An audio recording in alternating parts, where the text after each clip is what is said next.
Hello, bonjour.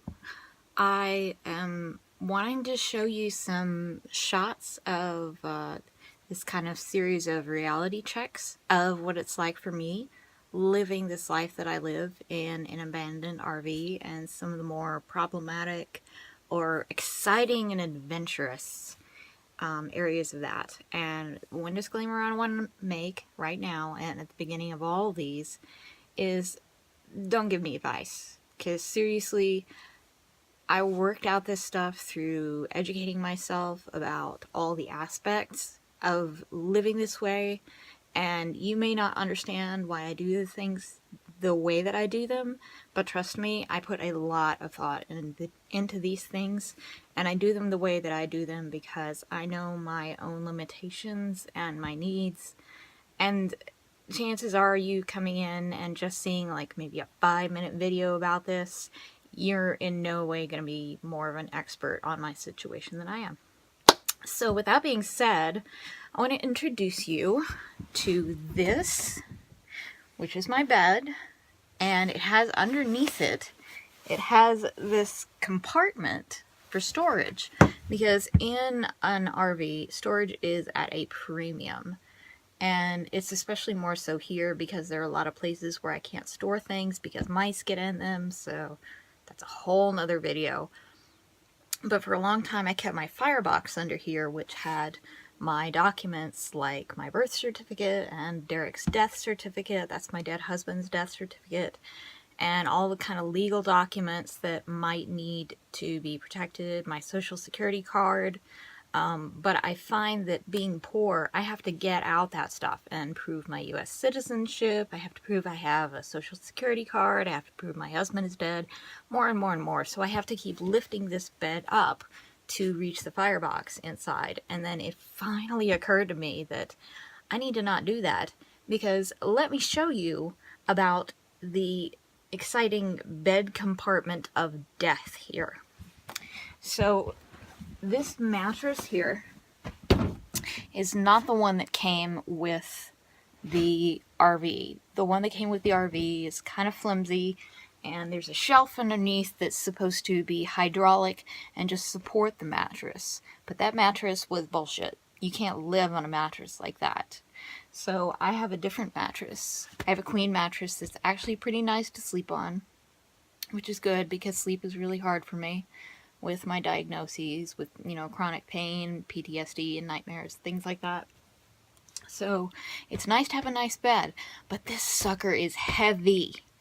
And you are going to see exactly how hard it is to lift, and the broke ass plastic pole that I have to support it with. This is not going to be pretty, right? Plastic pole, not real sturdy, just plastic.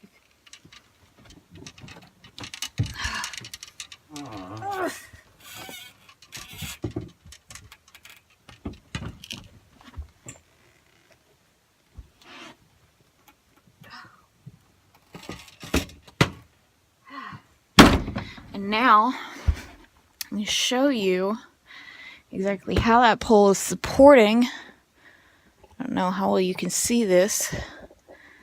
Not very well. That is how it's supporting it. I have to put it in a very specific place to make sure that it keeps it up.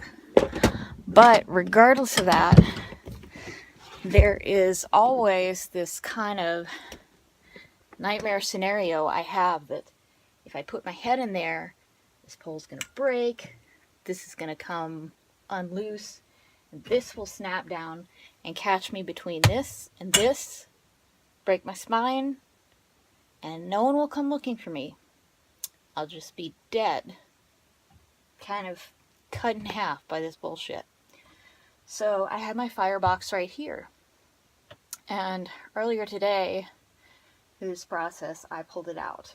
And I realized that what I need to keep in here are things that, like keepsakes and mementos, things that have personal value but aren't really valuable to sell, things that I want to hold on to but that I don't want to access all the time, especially things having to do with my dead husband. And probably it would be good to keep some things in here for my dead companion animal, because I do hope to someday get another one, because it was really, really helpful for me psychologically. I just can't afford one right now because I can barely afford one myself. But here you are, reality check. I've dealt with this for 2 years. Anyway, I hope you live better than this. If you live worse, I'm so sorry. I hope you can hang in there. Be creative. Do what you can with what you've got. And don't let anybody judge your choices. And don't let anybody tell you what you should do from their little ivory towers of not having to deal with the bed of death. You know what this reminds me of? You may not get this cultural reference. This reminds me of the terrible tunnel from Fraggle Rock. And one of my favorite episodes as a kid because it creeped me out. The tunnel sucked them under and they were never seen again. A tunnel like a huge mouth would open up and suck them in and shut. And nobody could find this thing. And that's what this reminds me of. Maybe today will be the last battle for a long, long time against this monstrosity. And I won't just die in here unseen. Hope you have a good rest of your day, and thanks for watching.